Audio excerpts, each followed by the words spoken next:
Bonjour Sébastien Lee, merci d'être avec nous aujourd'hui. Donc nous sommes en direct de l'au-delà. Est-ce que vous m'entendez bien? Oui, oui, je vous entends parfaitement. Très bien. Alors aujourd'hui nous recevons Sébastien Lee, compositeur et premier violoncelle, d'abord au Grand Opéra de Hambourg, puis à l'Opéra de Paris. Vous êtes né à Hambourg, vous avez étudié le violoncelle avec Johann Nikolaus Prell, vous avez composé 131 opus, vous avez également enseigné au Collège Stanislas à Paris, ainsi qu'en leçon privée.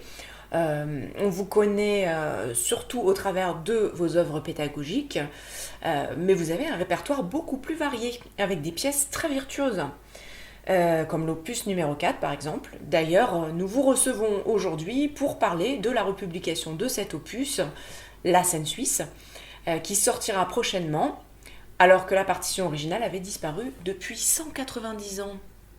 190 ans? Ah, quand même. Mais on ne joue plus de violoncelle à votre époque? Et si, mais pas cette œuvre-là. C'est quand même une œuvre difficile et pas pour tout le monde. D'ailleurs, on a vu la partition originale, avouez-le. Vous avez voulu crâner avec cette pièce, n'est-ce pas? Oh, juste un petit peu. Il fallait bien que j'impressionne mon monde. Et d'ailleurs, ça a marché, puisque grâce à cette pièce, je suis rentré à l'Opéra de Paris.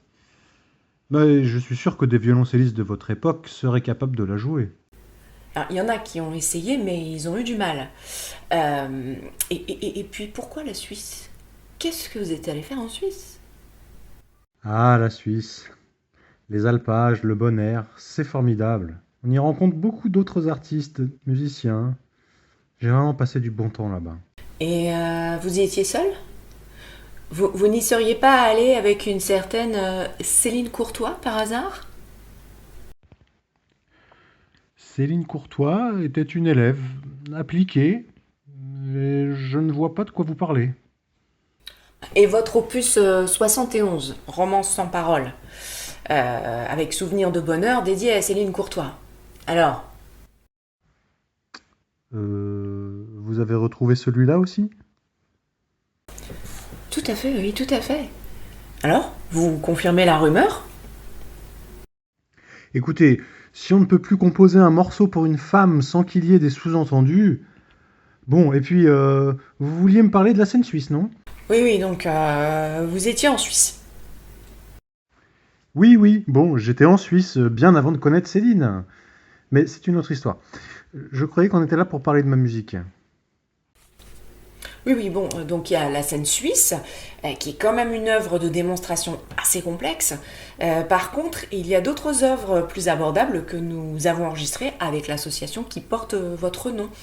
Ce sont des œuvres que vous avez jouées avec vos élèves d'ailleurs, non? Oui, oui. D'ailleurs, ça me manque beaucoup dans l'au-delà. Mais d'ailleurs, j'ai vu que vous aviez enregistré mes duos. Je vous en remercie, ça me touche beaucoup. C'est l'association Sébastien Lee, c'est la moindre des choses. Euh, D'ailleurs, j'en profite pour mentionner que notre prochaine première sur YouTube sera La romance sans parole, dont le souvenir de bonheur est dédié à Céline Courtois. Oh, vous n'allez pas recommencer avec ça. Bon, bon, très bien, très bien. Alors, un mot de la fin peut-être avant qu'on se sépare?